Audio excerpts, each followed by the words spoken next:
पूर्ण केली.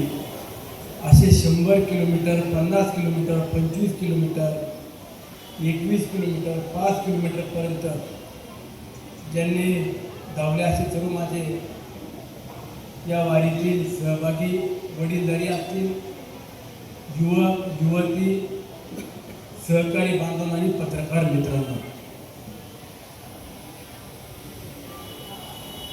या बारामतीमध्ये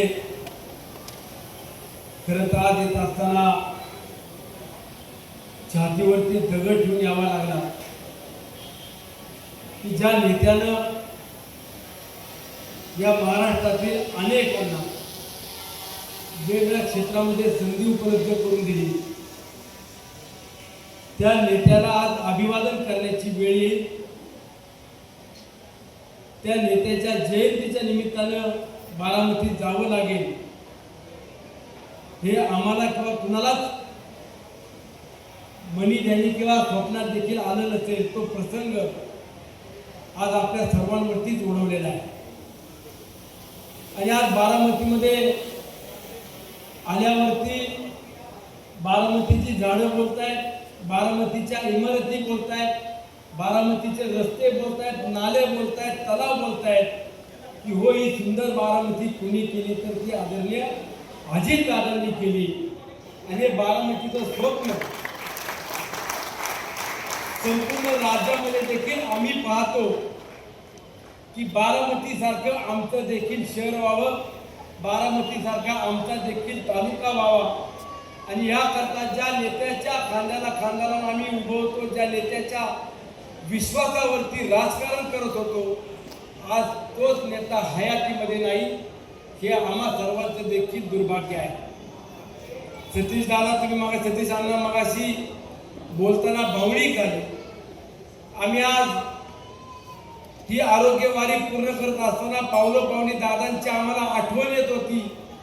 हे देखील त्यांनी आपल्या भावनेतनं व्यक्त होताना मी पाहिलं. राजकीय जीवनामध्ये माझ्यासारखा कार्यकर्ता काम करत असताना दादांच्या मार्गदर्शनाखाली विकास काय असतो, विकास कामं कशी केली पाहिजे, जनतेची सेवा कशी केली पाहिजे हे देखील आम्ही जवळून अनुभवलं.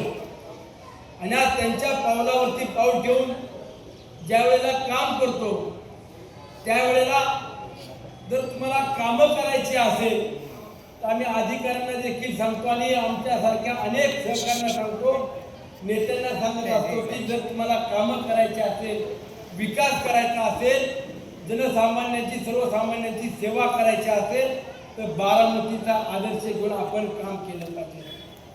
ही वस्तुस्थिती, ही परिस्थिती आपण कधी नाकारू शकत नाही. परंतु दुर्दैवानं आज बारामती नुसती पोरकी झालेली नाही किंवा नुसता मावळ तालुका पोरका झालेला नाही, पुणे जिल्हा पोरका झाला, महाराष्ट्र पोरका झाला, हे देखील आवर्जून निमित्तानं सांगितलं पाहिजे. एखादा माणूस हयातीत असल्यावरती त्याचं महत्व कमी असतं, परंतु तो माणूस ती व्यक्ती नसताना त्या माणसाची, त्या व्यक्तीची किंमत काय असते, त्या व्यक्तीचं योगदान काय असतं हे महाराष्ट्रामध्ये फक्त एकाच व्यक्तीचं नाव घेऊ शकतो, ते म्हणजे आदरणीय अजितदादांचे. की दादांच्या पश्चात आज प्रत्येक गोष्टीला, प्रत्येक व्यक्तीला उणीव भासते. आणि अशा नेत्याच्या पश्चात आज पावलावरती पाऊल ठेवून दादांच्या उत्तराधिकारी म्हणून सुमित्रा वहिनी देखील काम करण्याचा प्रयत्न करतायत. आज हे खरं तर राजकीय व्यासपीठ नाहीये आणि मला राजकारणावरती देखील कुठलं भाष्य करायचं नाही, परंतु या बारामतीनं महाराष्ट्राला राजकारण काय असतं, महाराष्ट्राला एक दिशा देण्याचं काम विकास कामाच्या माध्यमातून दाखवलं.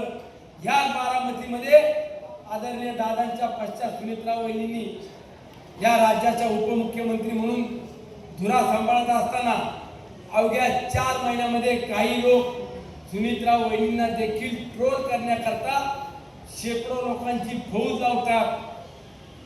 ट्रोलिंग कसं करता येईल, बदनामी कशी करता येईल, ह्यापेक्षा आपण त्या माऊलीच्या पाठीमागे खांद्याला खांदा लावून उभं राहायला पाहिजे. ही खऱ्या अर्थानं आपली नैतिकता, ही आपली जबाबदारी आहे. त्यामुळे उद्याच्या काळामध्ये जयदादाच्या पाठीमागे बारामतीकर तुम्ही तर आहातच, परंतु आम्ही देखील मावळातले मावळे खंबीरपणाची साथ दिल्याशिवाय राहणार नाही. हा बारामतीकर